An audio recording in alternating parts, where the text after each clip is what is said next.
Maraming salamat, Raul. You know, up to now, I'm very inquisitive. I'm very curious. I keep asking people, what is this? Explain to me why you did that and why you did that. I even asked Emer Roman when she was president. So I greet you, Emer, and our Justice Sereno, a very able and dynamic lawyer, our Chancellor Salon, our team, the Chief Teresa, our Secretary, and let me greet my favorite team, kapasito si Merlin Magalawan. And my fellow law 50 classmates, si Tim Bakungan. He was Tim when I entered the UP as president, di ba? Members of the faculty, my fellow members of the commission, our president of the Alumni Association, Attorney Reyno, Raul Victorino, fellow students and friends of the UP College. Let me go straight to my topic. And my topic is looking back at 100 years of UP law and what UP law could become in the next 100 years. I don't think we're there at the end of it, but at least we can speculate. As you know, as Francis Teresa, our deputy ombudsman, very important person, who might just charge us, and Joe Abejo, the president of our law class 58. Our university was founded in 1908, but our centenary of the university was what, about 5 years ago, 3 years ago, and we are celebrating the centenary of the College of Law 3 years after the university's centenary. Bakit ganon? Because even then, people suspect lawyers and are suspicious of law schools. So when the first day Dean Malcolm proposed to the Board of Regents the establishment of a law school, they're skeptical. They doubt our capacity to practice law. And so our establishment was delayed for 3 years, but in the meantime, VetMed, andun na, Agri, Agriculture, andun na, and many other colleges were established well ahead of law. And to us, knowing the record our alumni have established in public service, in other fields of human labor, we should say that was a great mistake, to degrade the life of those guys in Loyola and other law schools. But never mind. We came in, we proved that we can hack it. So on January 11, 2011, the board passed a resolution establishing the law school. But it's not until 6 months later, on July 11, that the law school formally opened its doors to enrollment. That's why I was wondering, Danny, why are we celebrating January 11? Because it was the date the board approved it. Why not July 11? So that we gain, we gain another 6 months to fundraise. But letting that aside. So that's the reason why we celebrate our centenary 3 years of the universities. And as typical, we came, we were born, like what lawyers sometimes do, by poaching. We poached the students from YMCA, where the first law school was taught.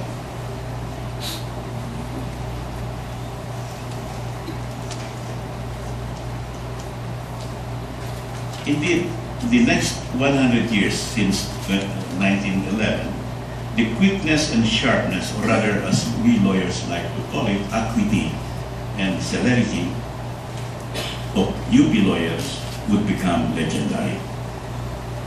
The first graduating class produced Manuel Rojas, the first president of the Republic, Edgardo, Chief Justice of the Supreme Court, Senator Alejandro Guzman. Sometimes I wonder where he came from and who are his descendants, and they told me he's from Indonesia. Emilio Edgardo and Quirino Santos, who became great judges, Feliciano Ocampo, the first public service commissioner, really great pioneers. This tradition of public service continues to this day, in all branches of government. As nowhere else, we will see this constant shifting among the alumni from private to public life, from public life to private life. As though the UP lawyer feels very strongly and very passionately that he owes society a debt of gratitude. I think that's what we all feel about our education. It's paid for, partly, we have to give no credit to our parents, partly, even to a large extent, by the public purse. The college also produced notable leaders outside the legal profession. In the police, those days, belonging to the police is great distinction. Education, the arts, and a wide variety of businesses, and even religion. The college would have produced 5 presidents if Fidel Castro, who belonged to our class 58, didn't shift to West Point. He would have been 55 UP. This was, I think, good for the UP. Good for the UP.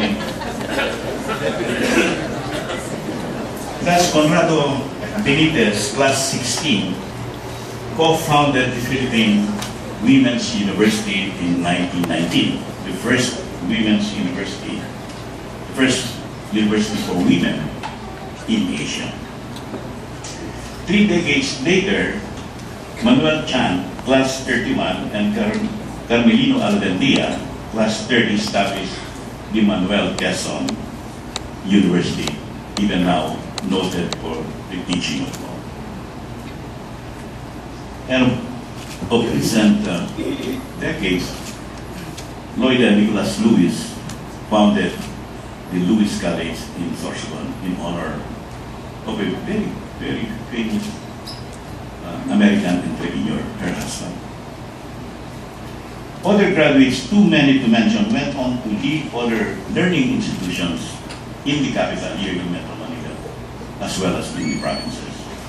In the arts, the college produced distinguished alumnus or alumni, Jose Arguello, a noted writer and illustrator of children's books, Belinda T. Casper, a noted novelist and literary critic. Other published novelists include Esteban Avellana, without seeing the dawn, Sancho Almeda, the Filipino painter of recent vintage, Gisela Gonzalez Montinola, where the children were. Fidel Sica was a prominent and noted playwright. That's one of them. This great secular institution produced notable men and women of the faith as well. Father Constantino Nieva, Father Art Ferrer, Sister Mary Tarsila, Sister Sonia Aldeguer, and Sister Leticia Edgardo. Other alumni in business, there are so numerous of them, there's so many, defy exhaustive enumeration. Too many to start even mentioning. They become builders of business enterprises in real estate, insurance, energy, mining, communications, and transportation, to name just a few modern fields of commerce and business. But just to cite one, Francisco Ortigas of the Ortigas.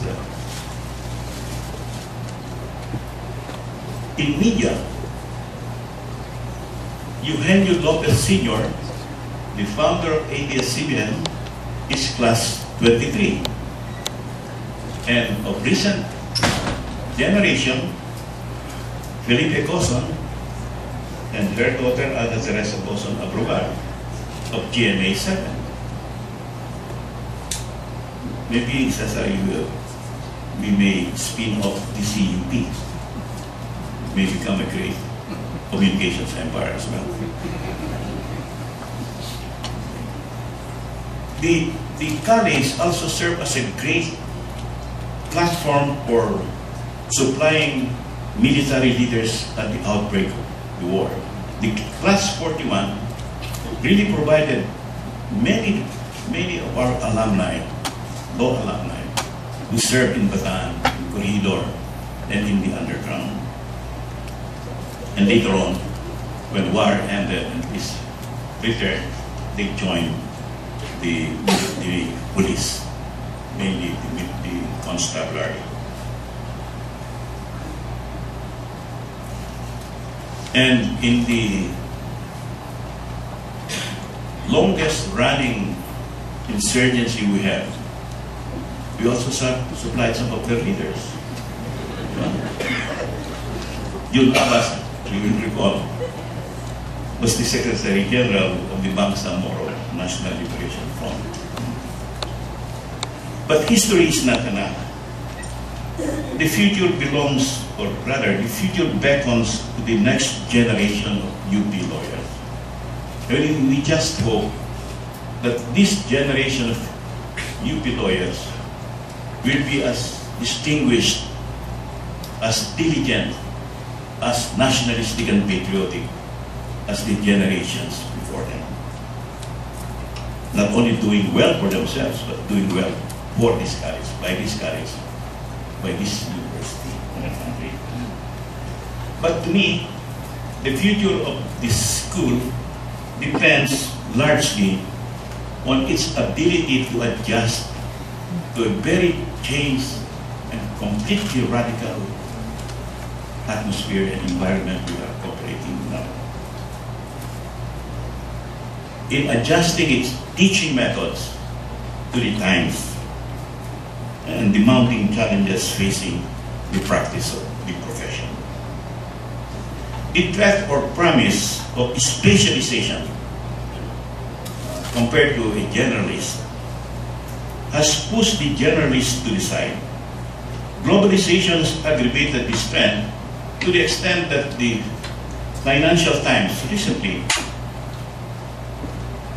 noted that in today's world, a super lawyer, someone who knows everything about anything, is probably irrelevant now. Is viewed with skepticism and disregarded in favor of the specialist. Those who know more about a narrower field indeed offer a tremendous advantage to business in legal conflicts. And if a business in legal trouble wants to cover its flanks, it should hire specialists in other fields, because that's what happens in war, and business, I submit to you, is war. The worst challenge to the legal profession, to me, the worst challenge it faced to its survival was the economic crisis of 2008. Because next to the advertising budget, businesses dropped the legal budget, they dropped retailers and all. That really wrecked havoc to the profession of law, to the practice of law. But frankly, it has always been like that.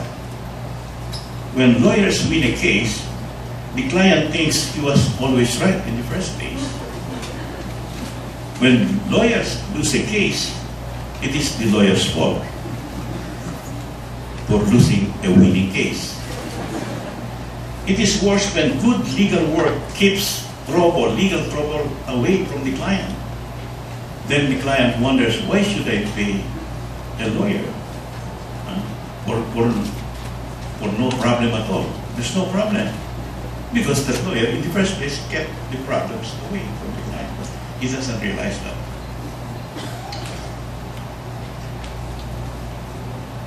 And then, since law can be read, and as you know, in the UK, law is read rather than taught. And though not mastered by anyone literally, management gurus and consultants now mine the brains of the legal staff, of the insights that they have learned in law school, have read in law schools. And since law by its nature is and should be routine and repetitive, hence the preeminence of president, that's what we go by in law, president, it is vulnerable to computerization. And law has now become like DVDs that you can buy off the shelf. You know, legal forms you can buy off the shelf. Look, legal forms for the dummies. You know, sabi, dami yan sa Barnes and Noble. Because they have literally computerized wills, contracts of sale, attorneys, agencies, halos lahat computerized niya. So what's the use of lawyers when you can buy forms, when you can buy forms off the shelf, like DVDs, perhaps even pirated, you know? There is no way to find this strength. The way to go with this strength, go and not fight, is to join the fight. We have the mental strength, lawyers have the mental strength to master the law. And we can bring that mastery and strength of the mind to other fields.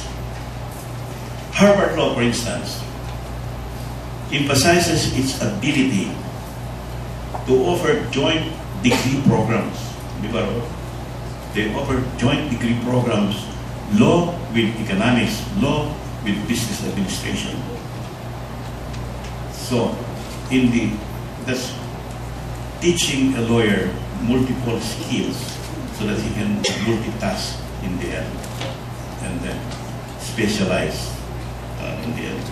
So is Yale Law School. They've gone the truth, but beyond just doing joint programs within the university, Harvard, Yale, and the all great law schools of the world have tied up with foreign universities, foreign law schools. And therefore, this is the age of the global law schools. Going abroad for your master's or your PhD in law is not exactly something that is given to you. No, that should be part and parcel of your study of law. It should become part of mainstream curriculum of every law school. And I want you to lead in this regard. For instance, Harvard has exchange program with the Geneva Faculty of Law, with Fudan, the premier law school in China, in Shanghai, with Tokyo University, almost all leading law schools of the world. And this has become a global practice. But Philippine teaching and practice seem to be impervious to all these global trends. Our profession, I believe, discourages foreign entanglements. Foreign legal scholars may not teach credited courses in Philippine law schools, let alone practice before our courts. You can go if you want to take your master's abroad, but it will have negligible, if any, effect on your practice back home. You can take the bar in New York, but the foreigner cannot take the bar here in the Philippines, much less practice in the Philippines. These are the challenges facing the future teaching and practice of law. We Filipinos ought not to be afraid of foreign competition from foreigners. We ought to be able to stand on our own and keep our brains against anyone in the world. We have done that in many professions, in medicine, in engineering, in arts. Why not in the legal profession? And that was, as I said, I suggest that the UP this time take the lead, not simply follow. We take the lead. In fact, we're not even following at this point, I believe. Addressing the critical climate of the rule of law today, I think, not critics, but watchers and students of the Philippine scene today see the rule of law in this country under test, under serious test. It is true that great views are being expressed across the board from all the law schools with at least equal excellence, penetration, and wisdom as any expressed from this hall. But let us not judge law schools by the eloquence of an occasional practitioner in a moment of constitutional crisis. No law school can claim, for instance, the erudite Pepe Jokno. Pepe Jokno didn't come from any law school. He read, studied law during the war, took the bar captive, and became one of our top constitutionalists. Law schools are not established to create great men for great moments, but to make excellent everyday lawyers to protect good men in the ordinary course of the law. Those who, from that everyday but necessary vocation, rise to greatness with other eminence, not from the school they attended, but from the conscience, values, and wisdom they acquired on their own. And I think that is the teaching of this law school. So on that note, let me end. And thank you, my colleagues, for this great opportunity to give this short talk. And as we wind up our centenary celebration, I'm pleased to let you know, in behalf of the Centennial Commission, that we have raised quite a substantial sum for the UP College of Law. And I think maybe no other college have raised at least 1 billion for its college. And that's what we have raised.